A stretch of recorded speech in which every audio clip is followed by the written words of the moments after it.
Okay, Serona, I think we're ready to get going. So Yeah, I welcome think to, so.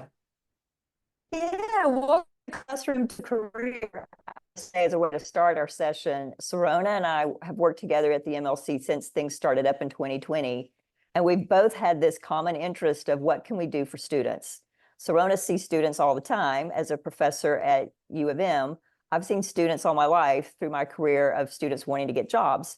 And we thought, wow, we can pull this together. So we're going to jump right in and talk through what we're going to cover today and a few housekeeping items as well. So Serona, why don't I just turn it over to you for a few housekeeping things, and then we'll get started with the first slide. Yeah, just a couple of quick things. So this is a Zoom webinar, works a little differently than a Zoom meeting. And what we want you to do as questions pop into your mind, down at the bottom where you have all your controls, you see an option that says Q&A with a question mark in a box. That is where we want you to put your questions. Please don't put them in the chat. A couple times through the presentation where we want to maybe share a link with you, Abby might throw something in the chat for you, but we want your questions to go in the Q&A. At the end of the presentation, we will have plenty of time to get through those questions, and that's where Lee and I are going to be looking for them. So that's really all there is to it. Put those questions in the Q&A. Okay, thank you. So let's get started. I'd like to cover first what we are going to cover today with a short agenda.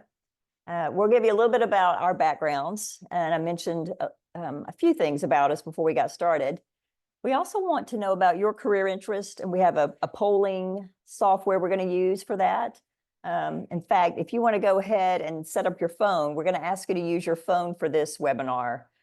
Please send a text to 22333 and send a text to 22333 with the words Lee McCorkle 329. So you can go ahead and set up your phone, and you should get a response back that you've been entered into the poll site. We also want to talk about the music industry a bit, the two promises that music companies make, show you some trends and predictions that we've noticed from a lot of research this year. I'd like to talk about some of the hiring requirements I see in the industry, especially with some of the companies who have job openings. And then we'll dive right into career readiness must, things that you would want to do to kind of skew your chances of getting that job as you graduate. We'll wrap up with some feedback from you, and we have prizes. Yes, we have prizes. So for those of you who are participating today, we have 2 prizes to give away, and that will be a great way to celebrate finishing up our webinar.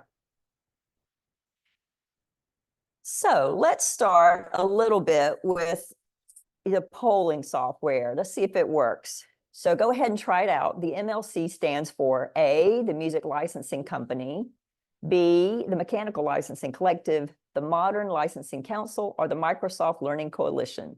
Right? Okay. Yes, I see people are using the polling software. Okay. And you can throw in an answer that's not right if you want to see it work, but most of you are getting it exactly right. It's the Mechanical Licensing Collective. That's what the MLC stands for. So great, you're using the polling software just as we intended, and I'm glad so many of you got the answer right. So let's talk a little bit about us. Serona and I would like to introduce ourselves, our education, our career, our expertise. So Serona, why don't you take it away? Sure. So since you want to go all the way back to education, which makes sense because we're talking to students and they're always curious, how did you get your start? So I actually did a bachelor's of finance at the University of Florida, but I knew even before I started doing that I was interested in the music business. So I worked in the music business in different ways through college, and after I finished my undergrad, I decided to get a master's degree in music industry at the University of Miami, which is the same program now I teach in. So I did that master's degree. And then I moved to New York City to work for a major music company. And even when I did that, I knew I also had a passion to get a law degree. And so I put that passion on hold for a minute, started working for a company, but figured out that actually I could do both. And so while I was working for that company in New York, I also then went to law school at night at Brooklyn Law School. So that's my educational background. I worked for that major music company. It was one of the major record companies called EMI. Now it's part of the Universal family, most of it is. But I worked for them for 8 years in New York and really developed some expertise in a couple of key areas that still are so much a part of what I do today. One of those areas was mechanical licensing and mechanical royalties. I also worked a lot on artist royalties, also on metadata, something that many of you are probably learning about as students, information about the sound recordings and everything at EMI, and about rights management. Those are sort of my 4 sweet spots of information, expertise. So after working there for 8 years, I decided to move back to South Florida, which is where I still currently live and where I grew up. Did some other things for a while, and then ended up coming back to the University of Miami, not as a student, but as a professor. And so I've been at the University of Miami Frost School of Music since 2006 as a professor. And over time, I ended up taking over oversight of the music industry program. And while doing that, I knew, though, I had to stay active in the industry. So I started doing a lot of consulting work for Sony Music based out of New York, doing a lot of flying back and forth, working on those same areas of expertise that I mentioned before. Did some work for Universal Music as well, and then ended up at Warner Music. So I've sort of worked for all the major labels one way or another. So worked for Warner Music for many years. And in about 2020, I left Warner Music to come to the MLC, which was this amazing opportunity to bring together my experience in mechanical licensing and royalties with all those years I had also been working as an educator. So such a perfect combination of the 2 topics into like the dream job. And so now my life is a combination of being a professor, running that program at the Frost School of Music, being the head of educational partnerships at the MLC. And along the way, I also became a textbook author for a book that some of you might use, especially in your introduction to the music business course, called Music Business Handbook and Career Guide, which is by David Baskerville, Tim Baskerville, and yours truly. So that's it in a nutshell, Lee. Tell us about your experience and education. That's fantastic. So when I think about where you started, Sharona, I can start there too. I attended the University of South Carolina for my bachelor's degree, and it was in business with a minor in psychology and statistics. I was a little bit of a geek, but very curious about human behavior, and they just like, how could they come together? And then I finished my graduate work. My master's was in human resources at the University of South Carolina. And I began my career actually in healthcare and did a lot of work with recruiting healthcare workers for county hospitals. It was a lot of hard work and required a lot of creativity. Left that industry, went into manufacturing for a while, and learned so much about the importance of systematic processes and process control, and how do you, if you want to predict the future, how do you create it?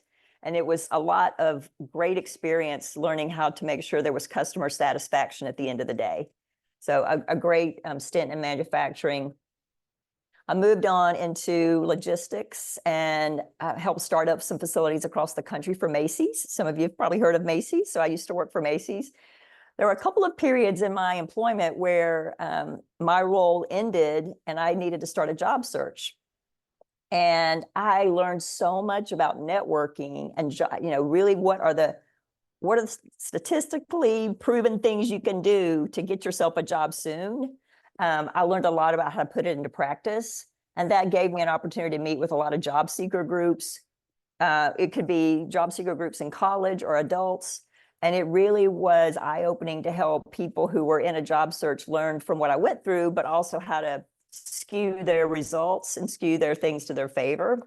So that's why I thought this presentation could be great for you as students thinking about what's next. So I learned a lot through my own work as a job search, finished up with Macy's, and then I went to work for BMI. Some of you may have heard of BMI in Nashville, and that was my first stint in the music industry. It was truly eye-opening to see how complicated and crazy this industry is, but I love it. I love that at the end of the day, what we do has so many opportunities to make things better for songwriters. And it's an industry that has been ready for us, ready for the MLC, ready for a game-changing way to do this business. And I can't be more excited to be part of this company. And along the way, I got to work with Sirona on that book, and she let me have a chance to put some thoughts of mine in a chapter. So if you look at that chapter on career guidance, I had a hand in that, and I want to thank you so much for that. It was fantastic to work together. So I just want to say, with our backgrounds, you got the best of the best today. So I'm happy we could deliver what we hope will be valuable for you. Okay, let's jump in. You are an amazing team, and thank you for your contribution to that book too. It's such absolutely. So lucky for me to have you. It was great. So let's get started a little bit with the music industry. See if I can jump into a little bit about you. We want to know what your interests are. We know that some of you are working in school because you want to perform music, or you want to be in the music industry. So which of these would be you? You'd like to find a job performing music in the music industry. Either one would be fine, or any field is fine with you, and you can, continue your music passion outside of work. So, we've got quite the variety, Sirona. Look at this. Fascinating insight here. Right. Okay. So I would say we've got almost 60% that want to be in the music industry or performing. And then a good 46%, they're like, I want to perform music. Okay. Right? So I think what we can share with you could help you either way. In fact, deeper into the slides, Abby is going to put some links to job sites for you, and it'll be either job sites for performing music or job sites in the music industry. So you'll get both, but this is quite interesting to see. So I'm glad to see the difference. Any insights from you, Sirona? Knowing that I think this is the first time we've done this as a webinar for students from everywhere. We've done something like this a couple times for very specific schools where we knew what their student population was, mix up kind of blend was. And so we really didn't know coming into this which kind of students we would end up getting. So this is interesting, definitely. And hopefully everybody will get something out of this for sure. I think we're perhaps maybe a little more focused on business jobs than creative, a bit more. This is really a bit more about that, but I think there's going to be something in here for everybody. And so again, we're just thrilled you've chosen to spend some time with us so we can cover this stuff. Very true. And this helps guide me a little bit for some guidance I can give based on either direction. As we go through the slides, I'll keep this in mind. I think you'll really like seeing what I found as the music industry predictions and trends, because there's definitely something in it for you if you plan to be performing music. So with that, Sirona, I think the next slide is one where we have a chance to talk about, and it's not advancing for me today, so here we go. Okay. Music industry companies, though they generally fall into two categories or two promises. So Sirona, it'd be great if you could expand on this a little bit. Sure. And so, this helps give some context as you're learning about the music business and what role different companies play in that. You can always be asking as part of your, trying to understand where that company fits in the landscape. What are these promises that these businesses make to creatives, whether it's artists, whether it's songwriters, and ultimately they kind of fall into two camps. So companies are doing one or the other, or in some cases, both of these. So we would characterize them as either focusing on creativity and really doing all that those businesses can to help cultivate the creativity of the performers or the writers that they're working with. And the second is paying those creators accurately on time, compensating them when their creative works are generating money. So you could really kind of look at the whole music industry through this lens, I think, and understand, what is the fundamental thing that this company is doing. And we, as the MLC, we fall specifically on the paying creator side of things. We're not involved in the creative process. We certainly, have all the respect in the world for it. But we live on the side of administratively moving information, moving money around, and making sure that those creators get paid for when their works are used. And, sometimes we're paying the creators directly, and by creators in our context, those are songwriters or composers. In some cases, we're paying them directly. And in other cases, we are paying the music publishers that they have done deals with, who are responsible for getting those songs out into the world and collecting the revenue. So one way or another, the work we're doing is impacting those songwriters and creators of music, either directly or indirectly by paying a party on their behalf. But this is where we live. This is the space we live in. These are a few more details about the MLC. If you could touch on these, Serona, this is just a short list of things that people like to know about us. Yeah, definitely. Because this webinar is actually not all about the MLC. It's about you and your career paths. So we're just going to run down these really, really quickly. But if they spur some curiosity, then there's a lot more information out there on our website and other webinars that could dive into that for you. So we are a nonprofit organization that falls under this umbrella term we use called a collective rights management organization, or a CMO for short, collective rights management. And in that category with us are other organizations like BMI and ASCAP and CSAC and Sound Exchange. We're all examples of collective rights management organizations. We just manage different kinds of rights. So we exist specifically to administer a new blanket digital mechanical license created by Section 115 of the Copyright Law.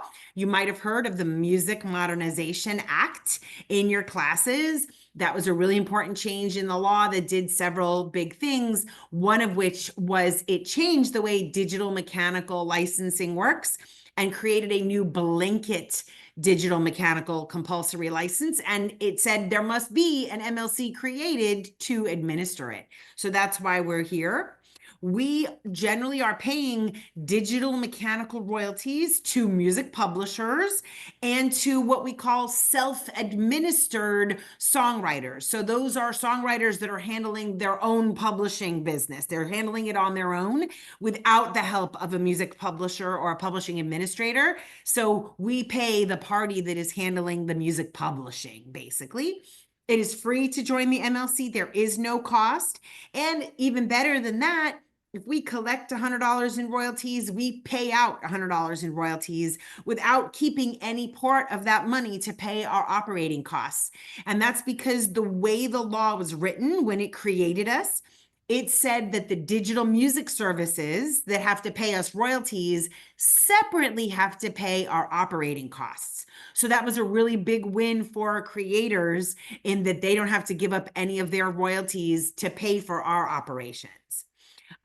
One of the amazing things that we have done that the law also required us to do is create a publicly available database of musical works. That's just another word for songs, musical works ownership information. So anybody can search our database on our website. You don't need a login, and see who the parties are who are collecting those royalties and what share of those royalties they're collecting.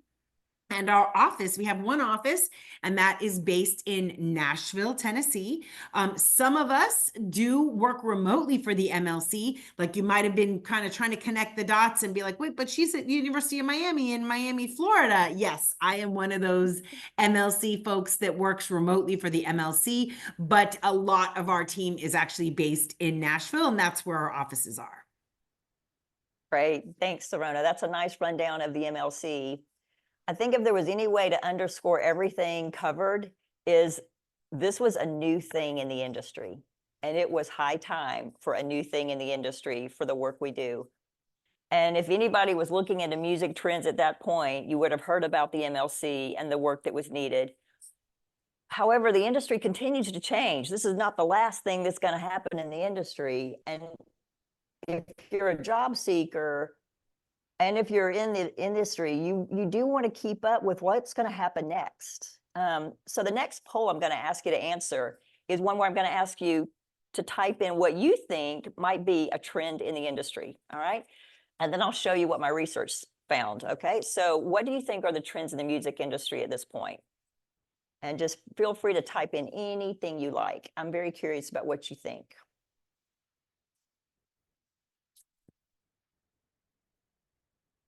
AI, okay, yep. Going viral, okay. I'm surprised somebody didn't say going vinyl. Okay, AI again. We got some AIs. TikTok, okay. Fake streams. Ooh, I hope that's not a trend, Serona. Independent artist. Okay, Yeah, we're working to try and prevent that. Yeah. Good, independent, more independence. Well, there's certainly a lot of competition out there. AI, all right, you guys are really kicking the tire. This is good. Oh, wow, okay. I see a few things that are very aligned with what I found. Shorter, catchier songs. I think that means the attention spans are getting shorter, Serona. I don't know. I know. Maybe so. Plagiarism. That's a little worrying, actually. That's a little worrying. More diversity. Okay, you guys are hitting all the right buttons. Let me advance the slide and talk about some of the things I found when I just pretty much Googled music industry trends 2024. What do I learn? These were the sites that came up when I Googled music industry trends 2024. If you've never heard of Medea, please use Medea in anything you do. I just love what they do. Great reports, great research. They had two different kinds of research done for 2024 trends, and I liked both of them. I found some trends with native instruments, so performing professionals, and if that's your career, they have something. I didn't do that. I don't know what happened. IFPI Global Music Report, sound charts, even LinkedIn, believe it or not. Well, I had to go see what that said, right? So in each of these, the articles were amazing, good stuff. And I go through these 6 sites and I figure out, well, how can I cluster these things? Because in some cases they were saying similar things, similar trends. So that's what I did. And I'm doing this for you. You don't have to do it. I did it already. So it came into several buckets. The biggest bucket, well, there was a tie for the biggest buckets of things that were mentioned, and some of you already caught on. The first one was monetization, money innovation. Well, duh, who is not going to find ways to make more money, right? It's still there. In fact, it's increasing, and some of the money making for the digital streaming work that's happening is getting very detailed, very technical. Africa and Latin America post higher gains for recorded music revenue. So there's a little bit of where do we follow the money around the globe? You know, it's not just in the US. How do you use blockchain? How do record companies drive innovation so they're not the dinosaurs anymore? Not that they would be, but everybody wants to think, how can I still be relevant in the future? So lots of trends around monetization and money and innovation. And then tied very closely, data, technology, and tools. Several of you mentioned AI. It's out there. It's going to shape our industry in some way, shape, or form. And we're just figuring out how to harness it and use it the right way. New experiences with new technology. Well, duh. I mean, the technology is going to continue to rise in the music industry. So lots of AI. And at the very bottom, of course, this is probably from Native, the boom of the home studio, which some of you mentioned, you know, independent artists, independent songwriters, where you're going to have your independent set of tools. You're going to have your own toolbox. You're going to have your own stuff at home because you're going to create your own stuff. So these were the top two trends, and then followed by fan focus and consumption. So if your performing career is in front of you, this is important for you. Fan base is very important, and it's climbing. There's a lot that I read that said successful artists, songwriters or performers, they are paying more attention to fans and fan bases, and they're doing special things for their fan groups. I can't tell you on my social media feed, like for Facebook, let's say I look at Facebook, I might like some artist that I really appreciate 3 or 4 times, and it's just incredible, Serona. I get a diamond. I'm like, I got a diamond because I liked somebody 5 times. I'm like, well, okay. So there's a lot involved in marketing to the fans, personalizing music consumption, trying to find out how to give special fans special treatment. So fan focus and consumption is growing a great deal. And then these were the 2 other buckets that seem to really exploding creativity. Some of you mentioned it in some of your comments, TikTok, independent artists, people doing things on their own. In fact, there's some interest in, I just want to watch how stuff gets created, how I wrote that song or how I did that score, more creation, more content, and get this, more competition. So there'll be lots of content and lots of creativity, but there'll also be more competition, and not just in your backyard, but all around the world. And that gives rise to a lot of creator tools. ByteDance launching Moth and Ripple. Social apps are just designed for the new creator. And also the rise of genre fluidity. But I think that's been here for a while, to be honest. I think that's been here for a while. It's just going to continue. And that feeds into the last bucket, blending of media. This tends to stick around for a bit, and maybe it's growing. A lot more collabs, not just musician to musician, but musicians and visual artists. It might have something to do with gaming, I don't know, but a lot of crossover between music and other entertainment formats, not just genre differences. So these were the things that just, I found going through simple things when I said, well, wonder what's happening in the music industry.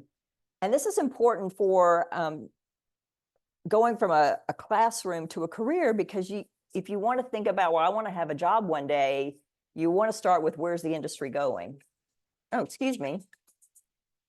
And that's very important. Anytime you think about a job search, well, I want to make sure I align my job search with where the jobs are. So starting here is a good place.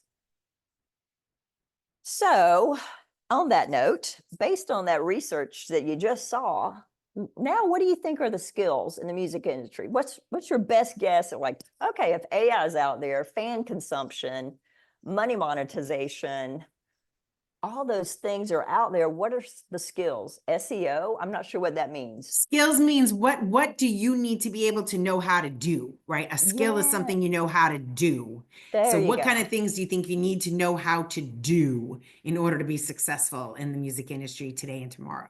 Thank you for making it clear. So adaptation, social media strategies, data analysis, be engaging.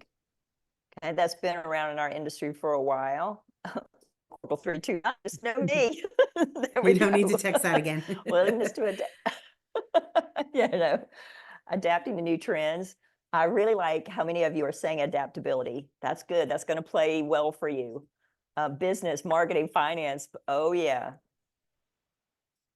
As an artist, content creation. Yes. And if your focus is on a career as a performer, honing your craft to be creative is absolutely where you want to go, even if it means learning how to use different tools to help you with your creativity. Being a pleasure to be around. Well, I want to, you know what, Serona, I'm going to work on that myself. That's a good one. That's a good one. Fan interaction. You already are. Thank you. You guys are great. So like you, when I keep thinking like, well, what are those skills? I thought, well, I'll tell you what I'll do. I will go to Indeed, LinkedIn. What I just say, music industry jobs in the country, what would come up? And I did that in April this year. And I came up with a pool of about 50 jobs.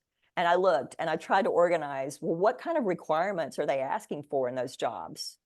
And so I'd like to show you what I found out when I did that. The skills and the knowledge fell into 4 buckets. I saw more specific knowledge come out this time than when I looked at the same, oh, it was 30 jobs this year, it was 50 jobs 2 years ago. So right there, it'll tell you there was a little less opportunity now than in 2022. But I found there were differences in the job requirements too. More jobs had examples of specific knowledge they wanted the new hire to have: copyright knowledge, certifications, DSP expertise. And by People DSP, you skills. mean digital service provider I expertise? do. Yes, Okay. thank you. Digital service provider expertise, like an Apple or Pandora, Spotify. People skills continued to be there. These were very similar to last year, although I did see adaptability more often. So some of you who typed in adaptability, you're spot on. Good for you. Negotiation skills, relationship building skills, that still seems to be a cornerstone in our industry. Serona, I've come to love this industry, and I've learned so much about the phrase, be a deal maker. This industry relies heavily on relationships and deal making, and those skills, I think, will continue. These skills started jumping up. Things like budgeting, attention to detail, data entry, critical thinking, weighing pros and cons of things. That's what critical thinking is. How do you size up a resolution or solution? Prioritization, project management. These started showing up more than a couple of years ago. And this list blew me away. It was so eye-opening to see and how many jobs were very specific with technology tools. Now, some of these technology tools are very specific for certain career paths. and some of these are very, important for people who want to follow a career path of a performer. But they are definitely, I'm seeing job descriptions have more specific details around skills like these. Some of these things are not things you'll get in your classroom, but they're things that you can couple with your knowledge to make yourself powerful as a candidate. So Serona, you probably know some of these technology tools from your work at U of M and some of the things that your students use, especially creators. Yeah, definitely. Yeah, I mean, some of these are creative tools, like Dante, for example, in Pro Tools, right? And, Rapid Q. Some of these are software that you need to use or you might use as a creator. And some of these are business skills, business technology tools. And I think, please do put your questions in the Q&A, just a reminder, but I'm sure some of you were thinking when you saw that certifications mentioned under the first column there, there's a connection between certifications and some of these tools. Some of these tools you can get a certification in, sometimes even for free. And getting that and then putting that on your resume demonstrates to an employer that, you haven't just heard of it, you actually know how to use it. And That's generally right. for a certification, you've proven, you've had to take some kind of assessment that proves you know how to use it. And so certainly, I think, as a college student, what is more and more true is that you need to be thinking of ways to combine the knowledge you're getting in your courses, right? Which is deep, contextual. What does this all mean? How did we get here, right? It helps you put the whole thing in context and understand the ecosystem. Put that together with some additional, like we call them micro credentials, which is what a certification is to use a certain software, things that you get outside of class.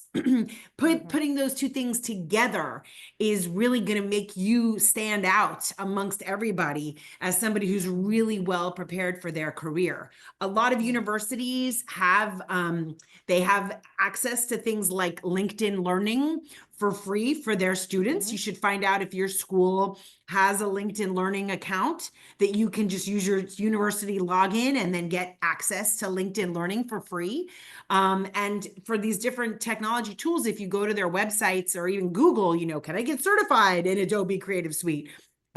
You might end up on one of the software companies' websites and find out, if they offer a certification. So those two things in my mind are connected, and combining your kind of macro credential, which is your degree, with a bunch of micro credentials, which would be certification in certain software, is a really, new thing that's happening more and more these days.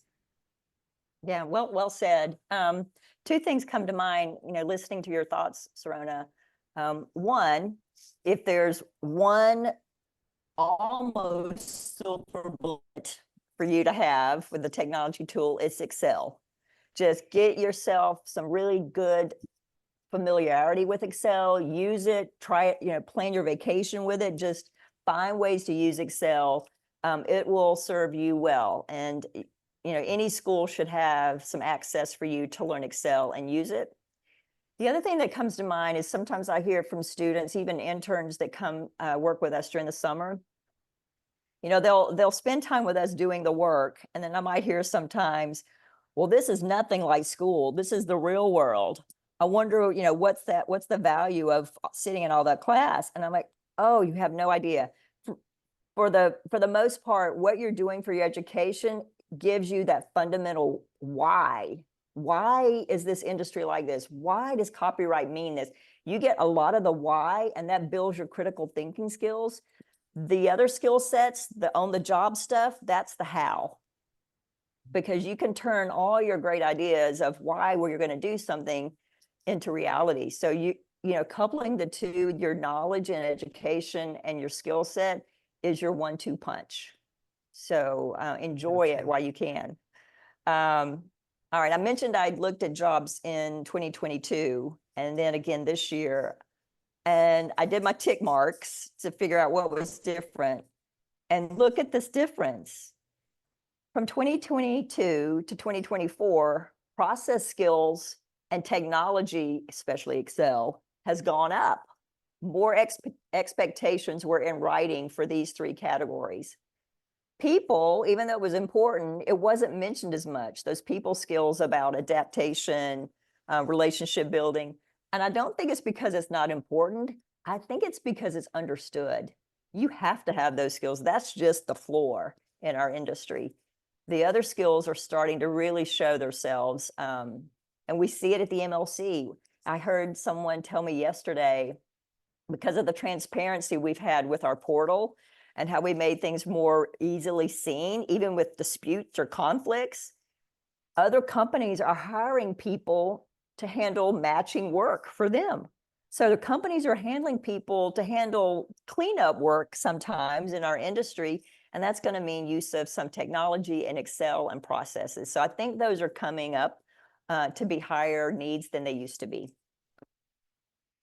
Very good. So what am I going to do? I literally had a conversation with a student via email yesterday, where in one of our classes, I required them to do a LinkedIn certification in Excel or data analytics. And the student wrote and said, I'm really more interested in social media and marketing. Can I do one of those instead? And I said, I'm sorry, but actually, no.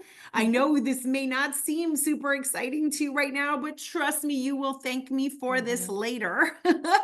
You've got to get those Excel skills in, right? Yes. Even if you are just completely a creator, making songs, making recordings, okay, how are you going to maintain a list of all the songs you've written and the recordings you've made and their identifiers and all of that, right? Yeah. Either you're going to use special software for that, but you're probably going to start by putting a list together in Excel or in a Google Sheet. So those skills just are so important, and you learn like fundamental data skills through Excel that then will serve you well as you learn more complex softwares out there. So everybody needs them. Everybody does. And if you choose not to learn those things, well, then make sure you get very wealthy and you can hire people to do that for you, because you're going to need somebody to do it. Just for grins and giggles, here were the jobs that I saw in April. And you can see several of them are not not record labels. Some of them are just really behind the scenes kind of companies who follow that commitment that we're going to pay people So the industry's focus on making sure we pay people has gone up, and those are where some of the jobs are. Okay, so, all right, Lee, you've convinced me the future is out there. You've given me some window of what it's going to look like. So what does that mean for me?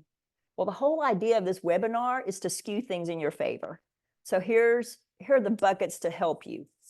So the must for you is, if we haven't said it enough, we'll say it one more time: skills.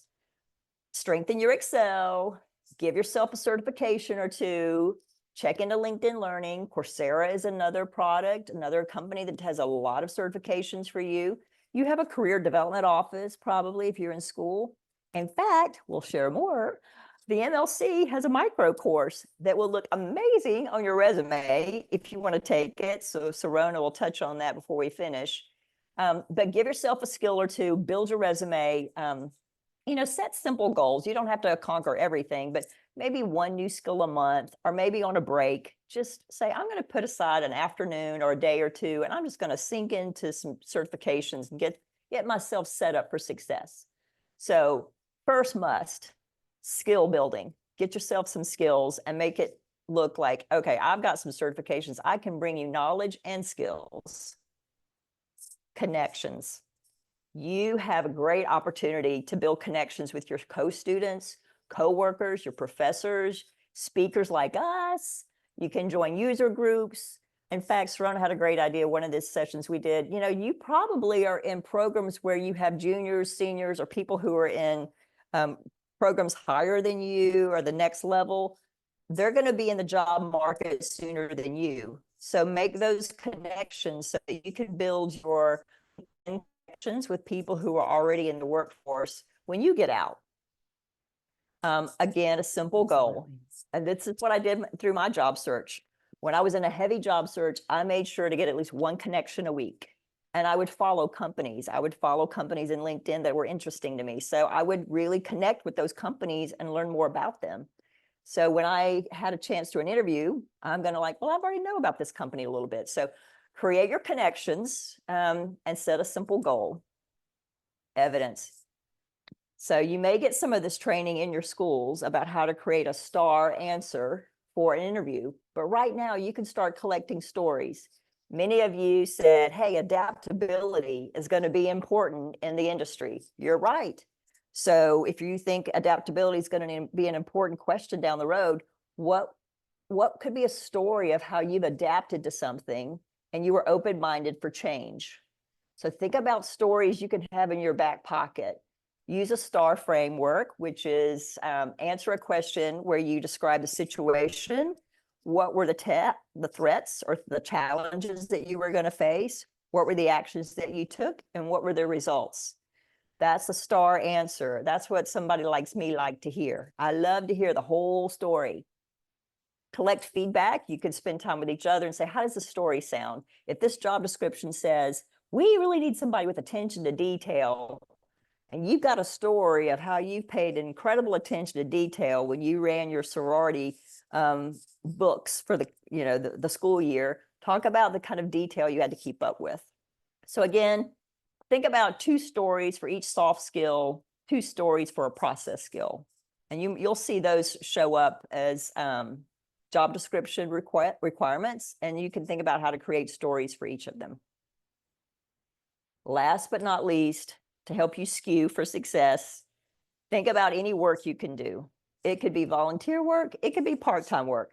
Trust me, I have never asked somebody on a resume, so it says you've been a front desk receptionist at this company. I don't ask you, well, was it part-time? Did you work 12 hours? Did you work 10 hours? Did you work? It doesn't matter. People like me just want to see that you did work. I don't count the hours that you put into it. So any reflection of work on your resume is in your favor. 5 hours a week would be fine. And if you have a summer opportunity to work full-time or an internship, even better. It shows a really strong work ethic, number one, but it certainly builds your experience in the work world.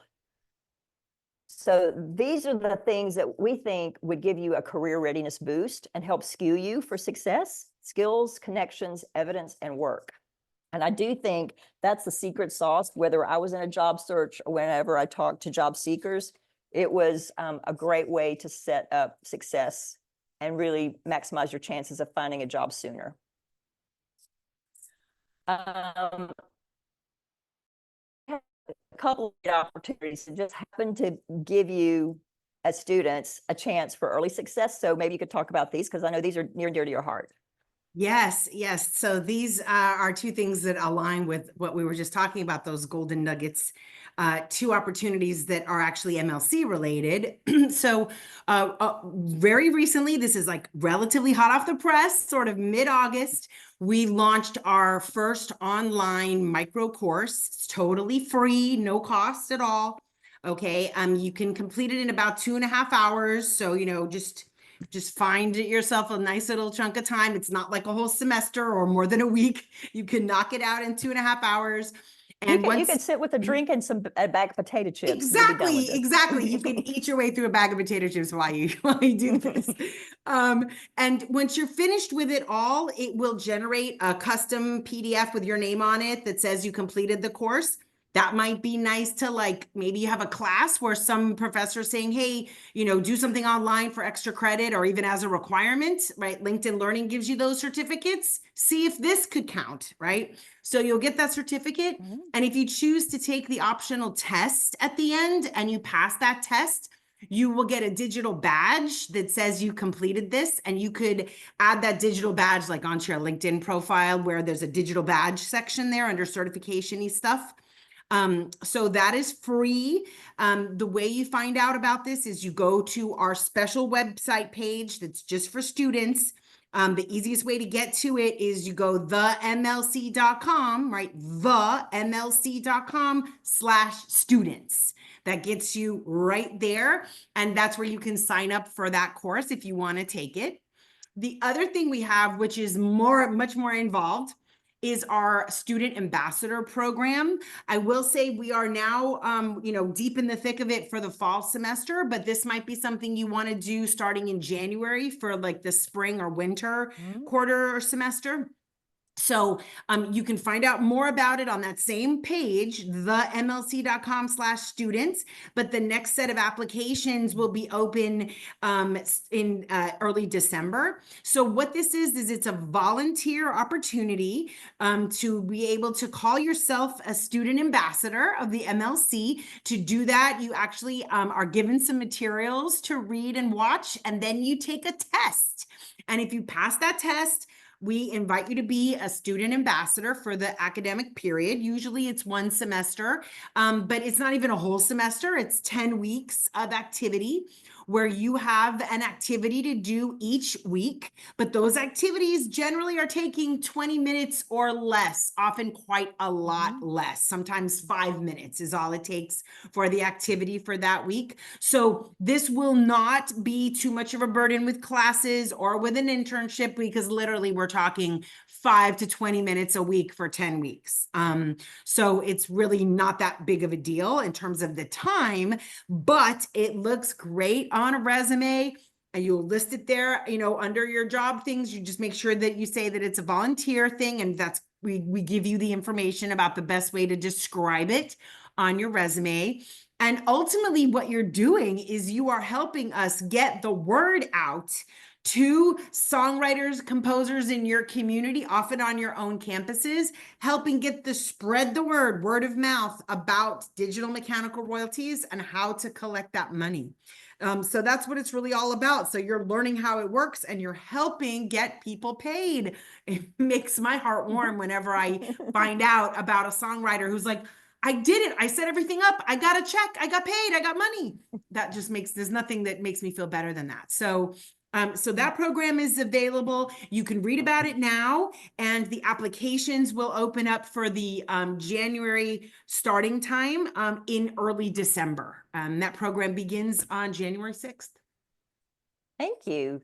I'm reflecting on a couple of things you said, Sharona. One, you kind of ended on talking about just how good it feels when you hear someone say, I signed up and I got a check. And for those of you who are joining us today with a career in performing, we want you to get paid.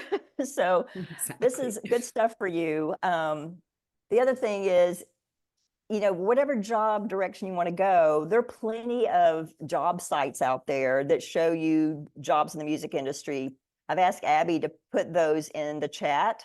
So she's going to copy and paste a lot of job sites for you. If you want to take a look at those, you're welcome to, you know, take a sneak peek at the special job sites for the music industry. Um, I I know that when Serona and I started thinking about what we could do for students, this was top of mind for you to help give you a boost to find a job. You know, when we started the company in 2020, we had a hiring webinar in April, and it was during the pandemic. And we saw lots of students really like, what am I going to do? How am I going to find a job?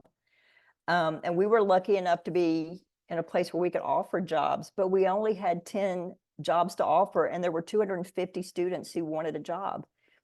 Now, we're not in the pandemic anymore, but we still have students that are graduating, and they're still going to want a job. And we want you to get a job in our industry. We want you to be successful, get that good paycheck, pay your bills, you know, make a life that you have in mind.